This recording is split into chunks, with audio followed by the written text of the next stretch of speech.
প্রেসিডেন্টের এত পাওয়ার নাই। ধাক্কাটা খেয়েছে ইসরায়েল এবং আমেরিকা। তারা রেজিম চেঞ্জ ঘটিয়েছিলেন খোমেনিকে হত্যার মাধ্যমে, চেষ্টা করেছিলেন যে তারা তাদের নিজের পছন্দ কাউকে বসাবেন, ফিল্ড মার্শাল আসিম মুনিরের মতো কাউকে বসাবেন যে তার ইচ্ছা, মানে আমেরিকার ইচ্ছাতে তারা কাজ করবেন। সেভাবে আমেরিকার ভেতরে ডিপ স্টেট ইরানকে সেই বার্তাগুলো দিয়েছে যে তোমরা তোমাদের একজন ব্যক্তিকে সিলেক্ট করো যাকে আমেরিকার পছন্দ, তাহলে আমেরিকা এই যুদ্ধ থামিয়ে দেবে। এমন একটি বার্তা ইরানের কাছে পাঠানো হয়েছিল আগে। খোমেনিকে হত্যার পর আমেরিকা চেয়েছিল তাদের পছন্দের কেউ হোক, তো পছন্দের 3-4-5 জনের নাম আমেরিকা ইরানের কাছে পৌঁছে দিয়েছিল। ইরান প্রথম ধাক্কাটা আমেরিকাকে দিল কিভাবে, যে যাকে আমেরিকা বা ইসরায়েলের একেবারে পছন্দ না এবং যে খামেনির চেয়ে কট্টরপন্থী, খামেনির চেয়ে বিপজ্জনক, তাকেই ইরান সিলেক্ট করলো সর্বোচ্চ নেতা হিসাবে। আমেরিকার কপালে ভাঁজ পড়ে গেল, কারণ আমেরিকা মনে করেছিল তাদের পছন্দের সেই 4-5 জনের একজনের নাম আসতে পারে। যখন আমেরিকা জানলো যে মুস্তফা খামেনি হচ্ছেন পরবর্তী প্রধান, তখন ইরানের মধ্যে ব্যাপক আক্রমণ বাড়ালেন। কাল ইরানের তেল ক্ষেত্রগুলোকে একদম জ্বালিয়ে পুড়িয়ে শেষ করে ফেলেছে। রাজধানী তেহরানের মধ্যে ম্যাসিভ আকারে অ্যাটাক করেছে আমেরিকা, ইসরায়েল। এরপর ইরান বলল যে আমরা এই ক্ষয়ক্ষতির ডবল পরিমাণ ওদের ক্ষতি করব। অর্থাৎ নতুন নেতা মুস্তফা খামেনি নির্বাচিত হয়ে প্রথম যে নির্দেশ দিলেন, আক্রমণ ডবল করো। আক্রমণটি ডবল হলো কিভাবে? ইরান পূর্বে ধরেন 500 মিসাইল মারছে, ইরান জানে যে 500-র মধ্যে হয়তো 100 কাঙ্ক্ষিত টার্গেটে হিট করবে, 400 পথে পথে পথে পথে শেষ করে ফেলবে প্রতিরক্ষা ব্যবস্থাগুলো, লেয়ারগুলো। প্রতিরক্ষা যেই ধাপে ধাপে আছে, দুবাই মানে আরব আমিরাত, সৌদি, জর্দান, ইসরায়েল, আমেরিকা, এরকম, সেগুলো নষ্ট করবে। এখন ইসরায়েল সেটা করছে না। 100 মিসাইল মারলে 80টি মিসাইলে লেগে যাবে, 70টি লেগে যাবে, ইরান জানে। কারণ পথে পথে যে প্রতিরক্ষা ব্যবস্থাগুলো ছিল ইরানের মিসাইল ধ্বংসে বা ড্রোন ধ্বংসে, এগুলোকে ইরান নষ্ট করে ফেলেছে 28 তারিখের পর থেকে এই যুদ্ধ পর্যন্ত সময়গুলোতে। এখন ঘটছেটা কি আসলে? এখন যেটা মাসুম ভাই চট্টগ্রামের মাঝপাড়া থেকে দেখছি, আহা মাইজপাড়া, এখানে আমি অনেকবার গিয়েছি, বুঝছেন। মাইজপাড়াতে আমার অনেকবার যাওয়া আছে, সকালবেলা সেখানে নাস্তা করেছি। বাকি দর্শক খেপে যাবে যে চট্টগ্রামের কথা এত বেশি বলি কেন। জি মাইজপাড়ার ভাই, আপনার জন্য ভালোবাসা। এখন যেটা করছে ইরান, তারা সর্বোচ্চ নেতার নির্দেশে তাদের ফাইনাল রাউন্ড খেলা শুরু করেছে। প্রশ্ন করতে পারেন ট্রাম্পকে এই ভেলকিটা কেন ইরান দেখালো? তার প্রধান কারণ হলো, ট্রাম্প চেয়েছিলেন তার পছন্দের কাউকে, আর ইরান বললেন তোমার সর্বাধিক অপছন্দের ব্যক্তিটাকে আমরা বসাবো। এইটা দক্ষিণ এশিয়ায় কারো ক্ষমতা নাই যে আমেরিকার অপছন্দে কেউ বসবে। সেটা বাংলাদেশ বলেন, পাকিস্তান বলেন, বা আমাদের এই কান্ট্রির বাকি যে দেশগুলো, কেউ তাদের প্রধানমন্ত্রী আমেরিকার ইচ্ছায় বসাতে পারে না। হোক সেটা ভোট যেমনই হোক, প্রয়োজনে ইঞ্জিনিয়ারিং করা হবে, খেলা ঘুরে দেওয়া হবে, আমেরিকার পছন্দে বসতে হবে অথবা ভারতের পছন্দে বসতে হবে। কিন্তু ইরান তোয়াক্কাই করে নাই। এখন ট্রাম্প বুঝতেছেন যে তার ইরান একেবারে পাত্তা দিচ্ছে না। এখন কি করলো ইরান? কালকে প্রথম দফায় মিসাইল মারলো, ড্রোন হিট করলো নেতা কাকুর বাড়িতে। জনগণ সাইরেন শুনে মোটামুটি দৌড়ে পালিয়ে বাংকারে ঢুকলো। ইরান একটা ব্রেক দিল। ব্রেক দেওয়ার পর জনগণ গর্ত থেকে বেরিয়ে আসলো, সাইরেন থেমে গেছে, বেরিয়ে যার যার বাসাতে যাবে, একটু গোসল টোসল করবে, খাবার দাবার করবে, টয়লেট ইউজ করবে। হঠাৎ করে সাইরেন আর বাজে নাই, ধাম ধাম করে আবার সেকেন্ড পজিশন থেকে হিট চলে আসলো। মিসাইল ড্রোন একযোগে নেতা কাকুর বাড়িতে করলো হিট। ব্যাপক ক্ষয়ক্ষতি হলো, বিভিন্ন জায়গায় জ্বলে পুড়ে আগুন ধরে গেল। এখন নেতা কাকুর জনগণ বলছে তো সাইরেন বাজে না, হিট হলো কিভাবে? অর্থাৎ ইরান সাইরেন ব্যবস্থাটাকে ধ্বংস করে ফেলেছে। ওদের সাইরেন বাজতেছে না, তার মধ্যে হিট হয়ে গেল। কয়বার করলো? 2বার। ইরান আবার একটা ব্রেক দিল, আবার গর্ত থেকে মুখ বের করে দেখলো, বাহ, ফকফকা রাস্তা, আওয়াজ নাই, যাই, আজকে মনে হয় ইরান আর আক্রমণ করবে না, একটু বাসায় যাই। বাসায় যা 2 বোতল ওয়াইন খেয়ে একটু শান্তি মতো ঘুমাই, কারণ বাংকারে তো ঘুমানো চায় না, গাদাগাদি করে হাসপাতালের মতো।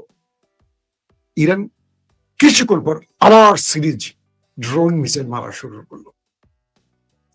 এইভাবে পরপর 3 দফা হিট করলো, ভোর 5টা থেকে বা সোয়া 5টা থেকে দিন পর্যন্ত পাগল করে ফেললো দখলদার দেশটিকে ইরানের বিপ্লবী বাহিনী।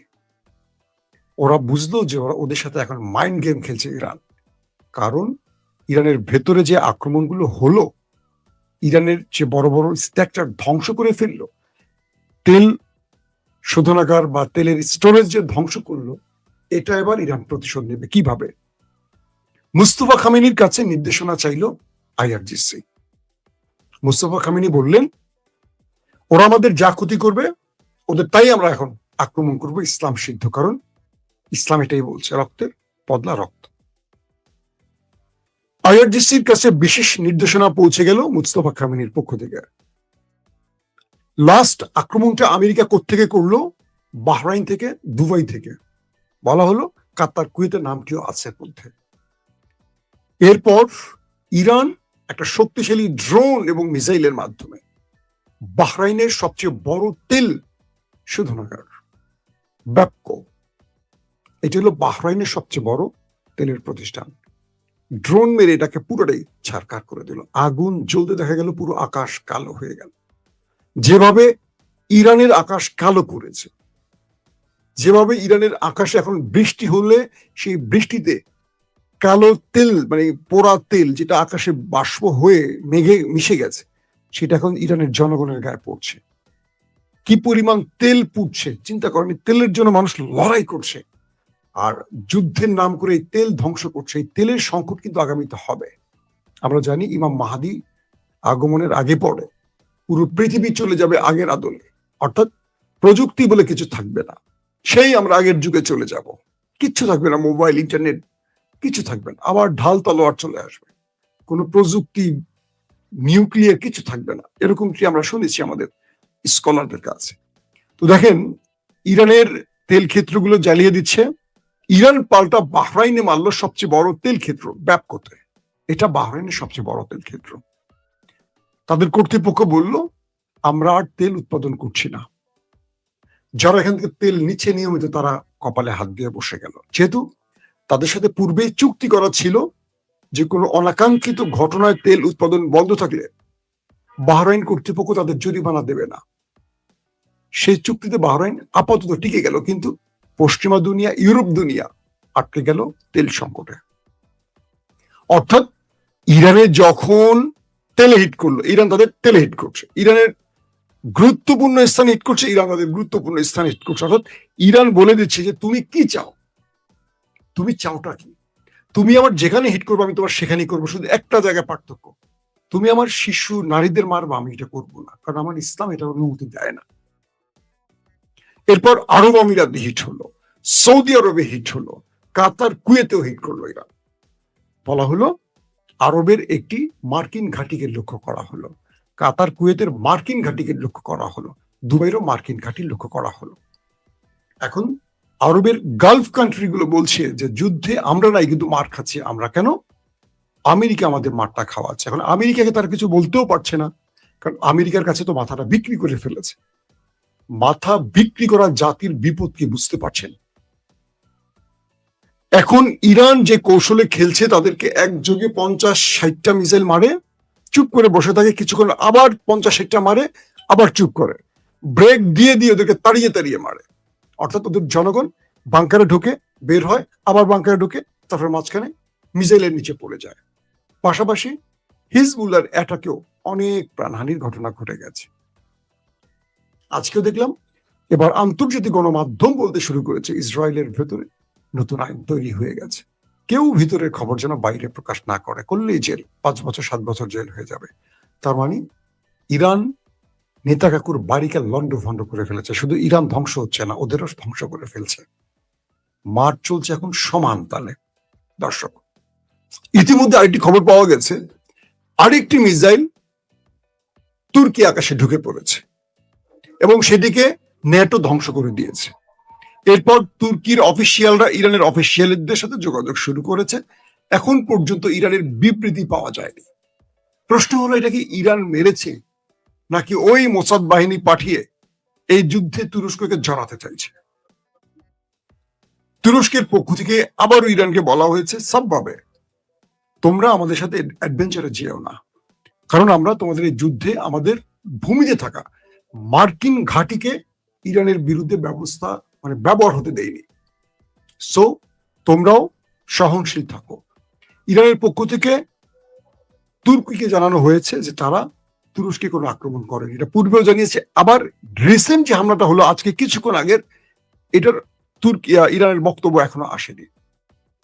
তারপরের দৃশ্যটা কি, এই যুদ্ধে আবারও ওই দুটো দেশ ড্রাম এবং নেতাকাকু আরবকে টেনে আনার নতুন নতুন ছক তৈরি করছে।